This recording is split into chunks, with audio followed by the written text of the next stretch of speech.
अस्सलाम वालेकुम ग्रेड 8। मैं उम्मीद करती हूँ कि आप सब ठीक हैं and that you watching this lecture to understand and learn more about science. मैं सबा हूँ, आपकी साइंस टीचर हूँ and we are going to be discussing chapter number 2 जिसका नाम है रिप्रोडक्शन इन प्लांट्स।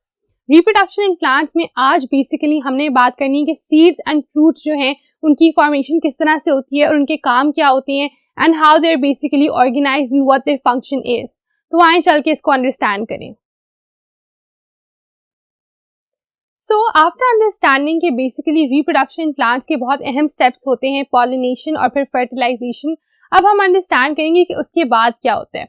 तो जब एक दफा मेल रिप्रोडक्टिव सेल ने फीमेल रिप्रोडक्टिव सेल के साथ फ्यूज कर लिया है, फर्टिलाइजेशन हो गई है, उसके बाद क्या होगा, उसके बाद कौन कौन से प्रोसेसेस इन्वॉल्व होंगे जिनसे फिर इवेंचुअली प्लांट जो है वो रिप्रोड्यूस होंगे। तो आज हमने उनके बारे में पढ़ना है and what is the heading for that, seeds and fruits. तो फर्टिलाइजेशन के बाद सीड्स फॉर्म होते हैं, फ्रूट्स की फॉर्मेशन होती है, फ्रूट्स फिर किस तरह से फर्दर प्रमोट करते हैं रिप्रोडक्शन को। आए इस स्टेप को चल के अंडरस्टैंड करें। तो बेसिकली होता क्या है कि जब एक दफा फर्टिलाइजेशन हो गई है, आपने देखा था पोलन ग्रेन जो है उसने पोलन ट्यूब बनाई, वो नीचे गया और ओव्यूल के साथ वो फ्यूज कर गया।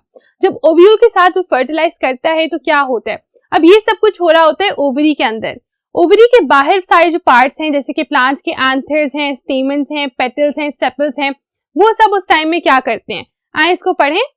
After fertilisation most part of the flower wither and dies. क्या होता है कि जो ज्यादातर हिस्सा होता है फ्लावर का वो विदर कर जाता है, मुरझा जाता है और मर जाता है।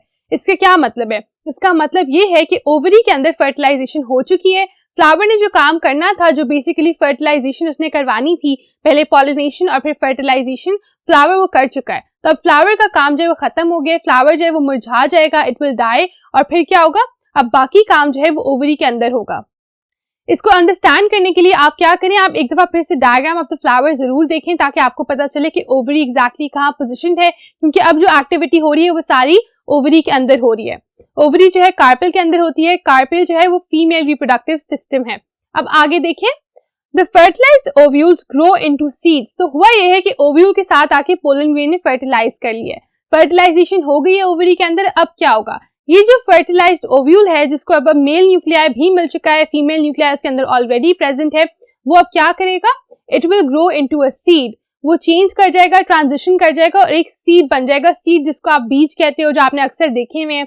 आपको भी पता है कि जब किसी प्लांट को ग्रो करना होता है आप उसके सीड्स लेकर आते हो, उसको मिट्टी में सो करते हो और फिर इवेंचुअली उससे प्लांट ग्रो करते हैं। तो ये सीड फॉर्मेशन जो है ये ओवरी के अंदर हुई है, ओव्यूल जो है वो ग्रो करके सीड बना है।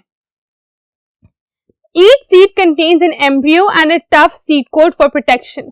अब यहाँ पर अगर आप देख रहे हो एक सीड का रफ डायग्राम है, उसमें क्या है, एक एम्ब्रियो है, छोटा सा प्लांट आप साइड पे देखते हो, उसकी एक रूट है, उसकी एक शूट है, it is eventually going to grow into the plant. जो पूरा प्लांट बनेगा वो इससे बनेगा, इस एम्ब्रियो वाले हिस्से से। बाकी सारा जो आप सीड का हिस्सा देख रहे हो वो क्या है, वो उसका फूड स्टोर है, वहां पर उसके लिए एनर्जी, कार्बोहाइड्रेट्स, उसका फूड जो है वो इस पूरे हिस्से में होता है। क्यों, क्योंकि इस शूट को ग्रो करने के लिए एनर्जी और न्यूट्रिशन की जरूरत है, और वो उसको कहाँ से मिल रही है, सीड के अंदर ही उसका खाना प्रेजेंट है और वहीं से वो कंज्यूम करेगा और इवेंचुअली सीड कोट जो है वो पूरा टूट जाएगा, ये सारा हिस्सा खत्म हो जाएगा और एम्ब्रियो जो है उससे प्लांट निकल आएगा। अब सीड कोट क्या है, जो आउटर पूरी कवरिंग आप देख रहे हो, इट्स लेबल्ड ओवर हियर, वो सीड कोट है, वो है एक प्रोटेक्शन की एक लेयर है पूरे सीड के ऊपर। बहुत टफ होता है, हार्ड होता है। If you ever held the seed तो आपको पता होगा कि जिसका ऊपर वाला हिस्सा है, जिसकी कवरिंग है, वो काफी सख्त होती है, वो बेसिकली सीड कोट कहलाती है। तो हम कह रहे हैं कि एक सीड बन गया, जो ओव्यूल पहले फर्टिलाइज नहीं हुआ था, it was just like that. Ovule fertilise हुआ, उसके साथ आके पोलन ग्रेन मिला एंड इवेंचुअली क्या बन गया, ये पूरा सीड बन गया। ये सीड ऑब्वियसली अब इवेंचुअली जगहों पर जाएगा, स्कैटर होगा और उससे नया प्लांट ग्रो करेगा। The ovary becomes a fruit. While we understand कि ये सीड है, ये एग्जांपल जो आप देख रहे हो एक बीन सीड की, हमने उसको स्टडी कर लिया। उसके बाद ओवरी में क्या हो रहा है, ओव्यूल किसके अंदर प्लेस था, ओव्यूल प्लेस था ओवरी के अंदर। अब ओवरी के अंदर ओव्यूल फर्टिलाइज होके सीड बन रहा है।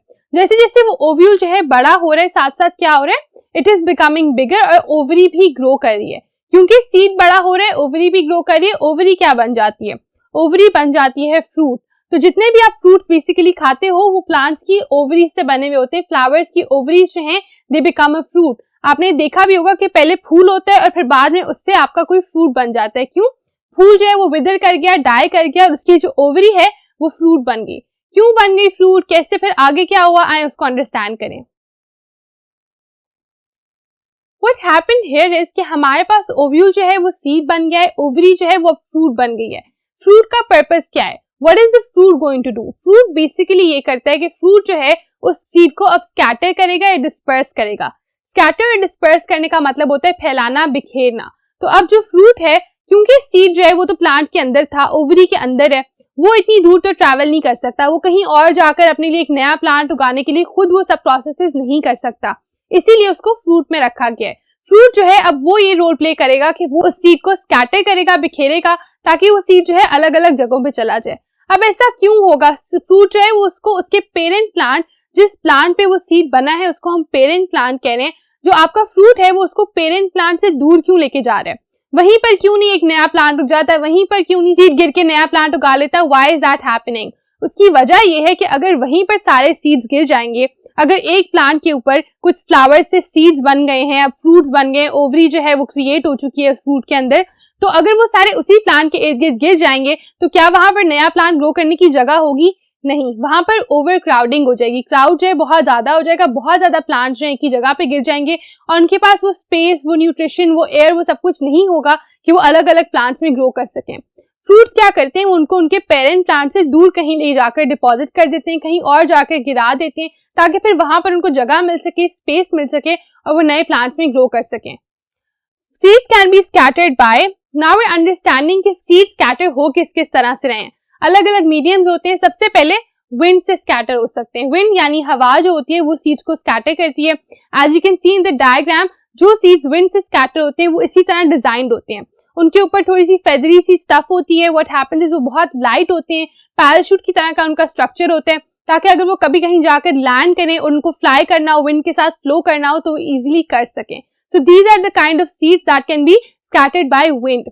तो एक तरीका तो हो गया हवा के जरिए। दूसरा तरीका क्या है, एनिमल्स। एनिमल्स भी स्कैटर करते हैं। दो तरीकों से स्कैटर करते हैं। एक तो होता है कि एनिमल अगर उसको खा लेता है, सीड को अपनी बॉडी के अंदर इंजेस्ट कर लेता है, डाइजेस्ट कर लेता है, बाद में जब वो उसको एक्सक्रीट करता है तो वो सीड कहीं और जाकर वहां बाहर उसको एक्सक्रीट कर देता है और वहां पर प्लांट जो है वो ग्रो कर जाते हैं। दूसरा तरीका होता है कि if you look at the image, इस तरह के जो सीड्स होते हैं उनके ऊपर हुक्स लगे हुए होते हैं।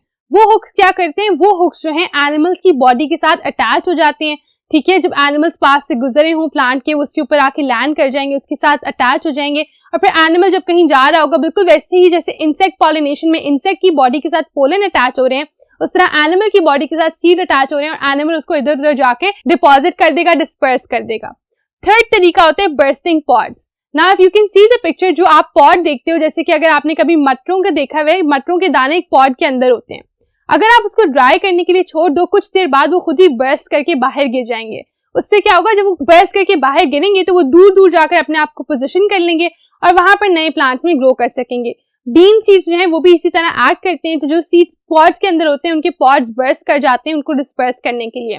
And lastly squirrels. स्क्विरल्स की एग्जांपल यहाँ पर दी हुई है, लेकिन और भी इस तरह के कई ऑर्गेनिजम्स होते हैं। जो आप नट्स देख रहे हो अभी पिक्चर में, उस तरह के नट्स को वो एक जगह से दूसरी जगह लेकर जाकर रखते हैं। वो अपनी खेल कूद में उनको छुपा देते हैं, कहीं पर रख देते हैं, and then they forget about them. और जिधर वो उस नट के सीड को छोड़ते हैं वहां पर नया प्लांट जो है वो ग्रो कर जाता है। तो these are some ways in which seeds are scattered. Wind हो गई, एनिमल्स हो गई, बर्स्टिंग ऑफ पॉड्स हो गई, ये अलग अलग तरीके हैं जिनसे सीड्स जो है वो स्कैटर किए जाते हैं, डिस्पर्स किए जाते हैं। Examples of fruits. अब आपको यहाँ पर उन्होंने एग्जाम्पल दे दी कि कौन कौन से फ्रूट्स हैं जो सारे के सारी एक्टिविटी में रोल प्ले करते हैं। इस तरह के और भी कई फ्रूट्स हैं। इसमें डैंडलाइन्स जो फ्लावर्स होते हैं, प्लम्स जिनको आप आलू बुखारा भी कहते हो, बीन्स हो गए, ठीक है, they all what, they all fruits. और ये सब जो है ये सीड्स को डिस्पर्स करने का काम करते हैं अलग अलग तरीकों से। अब जो डैंडलाइन्स हैं, जो पैराशूट वाले फ्लावर्स हैं, वो विंड के जरिए डिस्पर्स करेंगे। जो आपके प्लम्स हैं वो एनिमल बॉडीज के साथ डिफरेंट तरीकों से डिस्पर्स करेंगे। एंड जो बीन्स हैं वो बर्स्टिंग ऑफ पॉड्स के साथ डिस्पर्स करेंगे। इस तरह हमें समझ के आ रही है, अब हम अंडरस्टैंड कर पा रहे हैं कि जो फ्रूट्स हैं वो बेसिकली स्कैटर करते हैं सीड्स को, ताकि वो अपने पेरेंट प्लांट से कहीं दूर जाकर गिर जाएं, कहीं दूर जाके ग्रो करें और ओवर क्राउड ना कर दें उस जगह को। उसके बाद हमने बात की है कि जो फ्रूट्स हैं वो अलग अलग तरीकों से स्कैटर करते हैं। कुछ जो है विंड के जरिए, कुछ जो है एनिमल्स के जरिए, and so on. And lastly हमने उनकी एग्जाम्पल्स भी डिस्कस की हैं कि कुछ फ्रूट्स जो हैं वो ये हैं, but obviously there are many other fruits और वो भी इस तरह डिफरेंट प्रोसेसेस की मदद से सीड्स को स्कैटर करती हैं। That will be it for seeds and fruits. हमने पूरा का पूरा जो टॉपिक डिस्कस करना था वो कर लिया है। अब what's next on our agenda? What's next is कि हम इसके क्वेश्चंस को आंसर करेंगे। तो जो आपकी टेक्स्ट बुक पे टेस्ट योरसेल्फ का बॉक्स है उसके अंदर जितने क्वेश्चंस दिए हुए हैं will study them, will try to answer them together और फिर आप उनको अपनी नोटबुक पे अच्छे तरीके से नोट कर लेंगे। आइए चल के क्वेश्चंस पढ़ें। So what are the questions given in your textbook? Question number 1 है after fertilization what happens to? अब आपने बताना है कि जब फर्टिलाइजेशन हो गई है, male reproductive cell female reproductive cell के साथ कंबाइन कर गया है, उसके बाद इन पार्ट्स के साथ क्या होगा? सबसे पहले फ्लावर के साथ क्या होगा? वेरी गुड, फ्लावर जो है वो विदर कर जाएगा and it will die. So flower withers and dies. उसके बाद what happens to the second part? What happens to the ovule? Ovule के साथ क्या होता है? ओव्यूल जो है वो सीड में ट्रांसफॉर्म हो जाता है। सो ट्रांसफॉर्म्स इनटू अ सीड। जो हमने पढ़ा है अभी कि ओव्यूल जो है वो एक सीड बन जाएगा। And lastly the ovary wall. Ovary wall क्या बन जाएगी?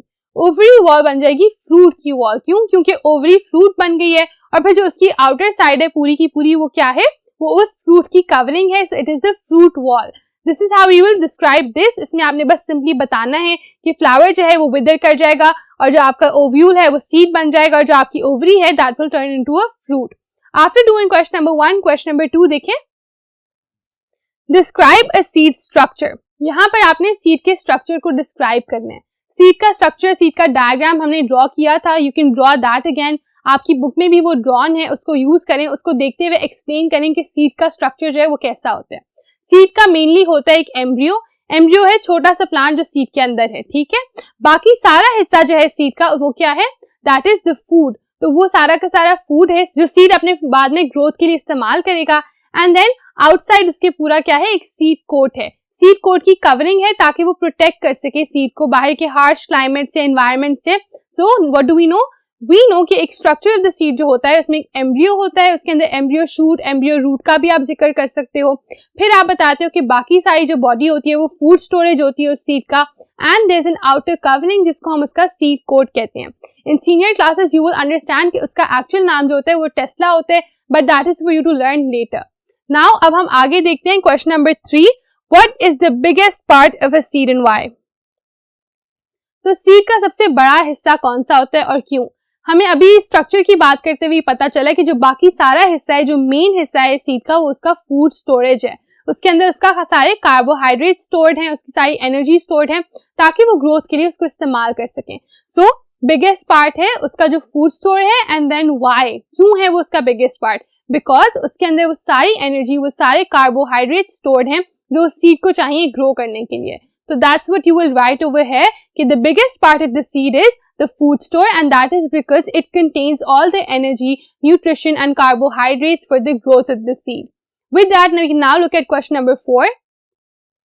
Question number 4 की दो पार्ट्स हैं। पहला है why are seeds scattered away? तो आपने एक रीजन, एक वजह बतानी है जिसके लिए सीड्स को स्कैटर किया जाता है दूर उनके पेरेंट प्लांट से। इसका आंसर बहुत स्ट्रेट फॉरवर्ड, बहुत सिंपल है। I already told you this कि इसलिए स्कैटर किए जाते हैं ताकि ओवर क्राउड ना हो जाए प्लांट्स वहां पर और उनको प्रॉपर जगह मिल सके, उनकी न्यूट्रिशन मिल सके। तो उनको पेरेंट प्लांट से दूर हम क्यों स्कैटर करें? ताकि ओवर क्राउडिंग जो है उसको प्रिवेंट किया जा सके। Seeds are scattered away from their parent plant so that there is no chance of overcrowding. फिर पार्ट बी है how are they scattered?